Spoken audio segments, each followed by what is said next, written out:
I have one more maverick observation to make this evening. Coming out of that RSPL semi-final between Arnett Gardens and Humble Lions, the referee, Mr. Carl Terrell, was excellent in that game. In fact, the entire team of referees were brilliant in what was a rough and tumble semi-final clash, especially in that period of the game after Humble Lions scored and this big fracas erupted involving players from both Humble Lions and Arnett Gardens. Tempers flared and man get hot under the collar.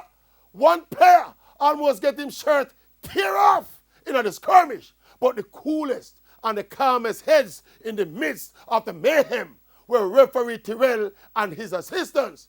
Instead of being the trigger-happy enforcers, they chose to be peacemakers in diffusing the tension and ensuring that all the players remained on the field to decide the game. Remember now, this is the semi-final of the Premier League between two increasingly fierce rivals, colored with a symbolic touch of Jamaican party politics. This was not kindergartens at play, but Mr. Terrell and his team relished their roles as facilitators of the players. A sole referee must ref.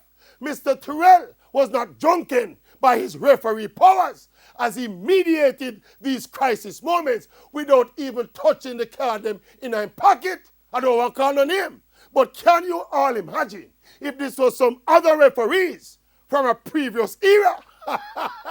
At least 6 or 7 players would have get run off and the game would have been turned into a farce with people grumbling about referee this and referee that. I have to say well done to the entire referee team led by Mr. Terrell.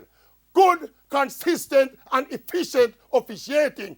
Up and running, Mr. Terrell. Up and running. See there? Up and running.